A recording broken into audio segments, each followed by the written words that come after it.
ఏం చేయకు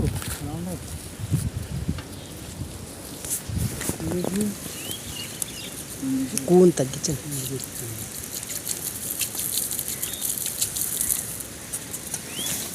ఇది ఎత్తేద్దాం కదా ఇందులో గిన్నెలోకి ఎత్తేద్దామా? ఎత్తండి ఎత్తండి. గిన్నె అయితే బాగా కలుస్తుంది కదా. బాగా వేసింది. ఇది ఎండోమైక్ అంటారండి. వరిసేనికి కానీ మొక్కజొన్నకు కానీ పాదులకు కానీ దేనికైనా భూమిలో ఉన్న డిఏపి లాక్ రావడానికి, భూమిలో ఉన్న భాస్వరం లాక్ రావడానికి, అలాగే పిండి ఖర్చు తగ్గించుకోవడానికి, ఫెర్టిలైజర్ ఖర్చు తగ్గించుకోవడానికి, కాంప్లెక్స్ తగ్గించుకోవచ్చండి. ఏదైనా ఏరు వ్యవస్థ పెరుగుద్ది, దుబ్బు బాగా చేస్తుంది.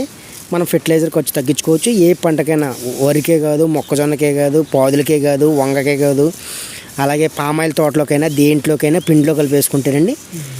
ఇందులో ఉన్న మైక్రోరైజా వెళ్ళి భూమిలో ఉన్న భాస్వరం అంతా లాగుతుందండి. పిండికి వచ్చి బాగా తగ్గుద్ది, దుబ్బు బాగా చేస్తుంది, ఏదైనా ఏరు వ్యవస్థ పెంచుద్ది. అలాగే ఏరు కుళ్ళకుండా ఏరుని పీచివేరు రావడానికి, బాగా తయారవడానికి అన్నిటికి ఉపయోగపడుతుందండి. Okay, thank you sir.